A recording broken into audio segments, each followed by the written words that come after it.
Salut! This month's edition of Rendez-Vous with Yasmin and Kumar features poets of the piano.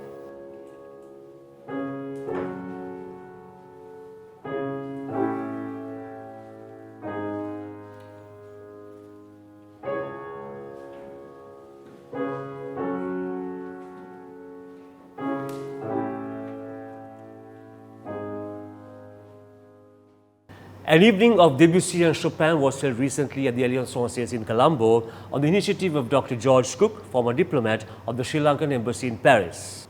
2022 marks a significant landmark in the life of Claude Debussy, one of the most famous composers of the 19th and 20th centuries.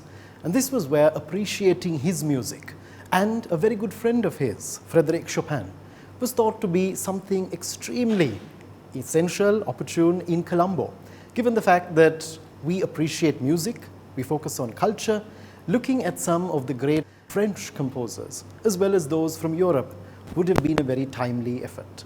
Debussy, of course, has been a very favorite composer of mine since I've been studying music.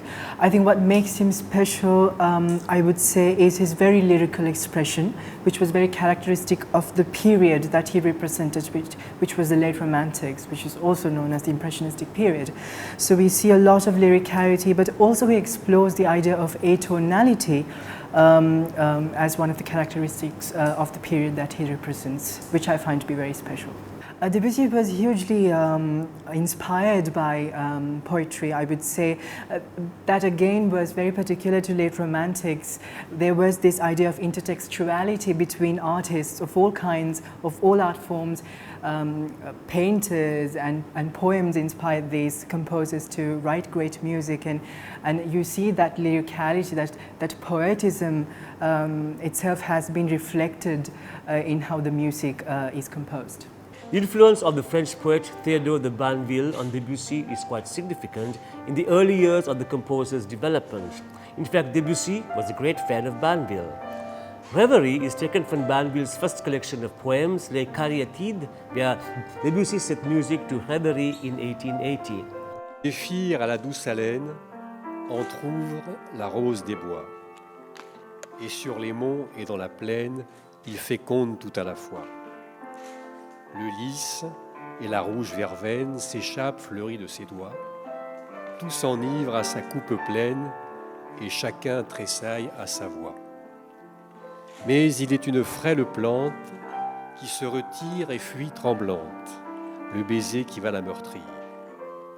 Or, je sais des âmes plaintives qui, comme les sensitives, et que le bonheur fait mourir.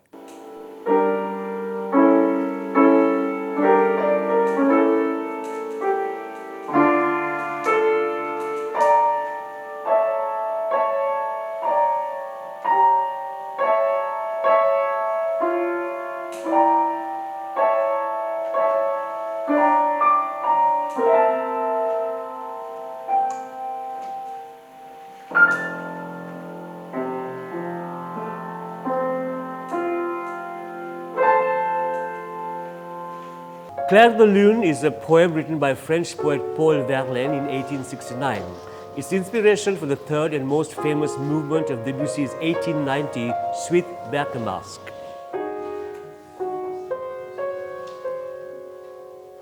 There's that intertextual understanding because a lot of late Romantics and Impressionists such as Debussy were so much inspired by painters and poets alike, and which is why when you play this with the sostenuto pedal, the tonal textures, for me personally, it reminds me of like a blurry brushstroke in a Monet's painting. Paul Verlaine, Clair de Lune. Votre âme est un paysage choisi. Que vos charmants masques et bergamasques, jouant du luth et dansant, et quasi tristes sous leur déguisement fantasque, tout en chantant sur le mode mineur, l'amour vainqueur et la vie opportune. Ils n'ont pas l'air de croire à leur bonheur, et leurs chansons se mêlent au clair de lune, au calme clair de lune, triste et beau. Qui fait rêver les oiseaux dans les arbres et sangloter d'extase les jets d'eau les grands jets d'eau sweltent parmi les marbres.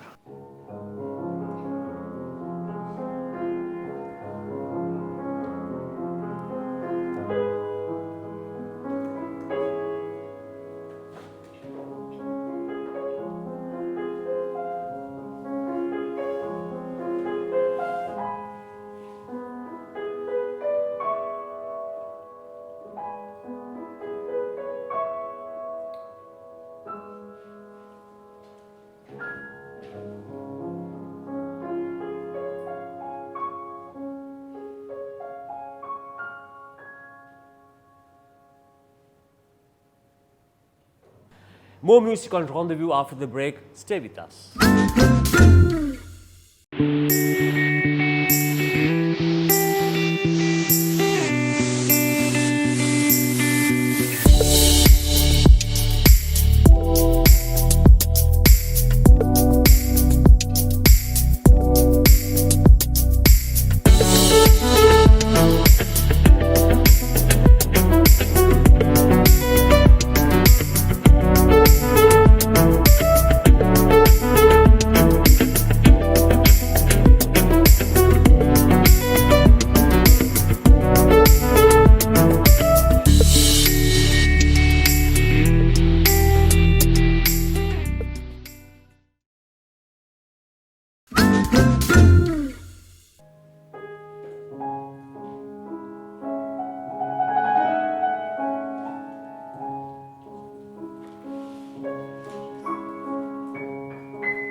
Chopin, of course, I would say is my favorite composer of all times because of his fascination with the piano, I would say, because that's my instrument and I really relate to it a lot. And what he emotes with this music, which is all about the nostalgia, the loss, and some longing for something which relates to me on a personal level.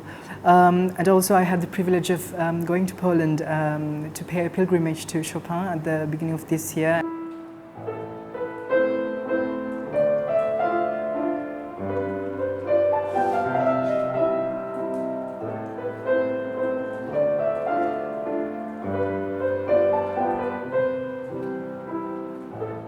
So this particular piece, I find it to be very romantic, of course, which is one of the elements of the period that he represents.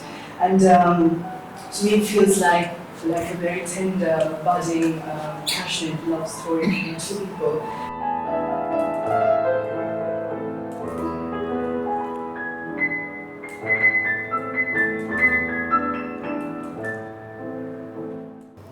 When we look at history, when we look at the political scenario, when we look at culture, we see so much coming together in the frame of international relations.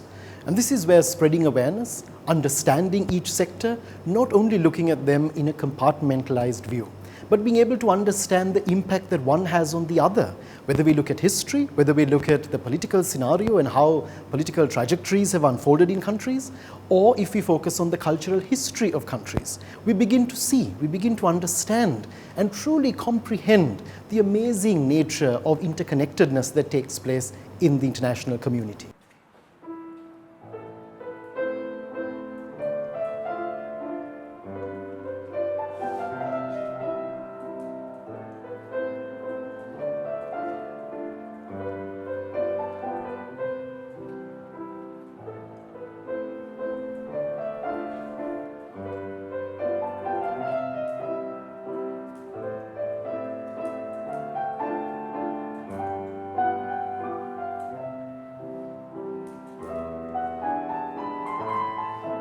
And so, until our next rendezvous, It's au revoir, just like bonsoir. à la prochaine!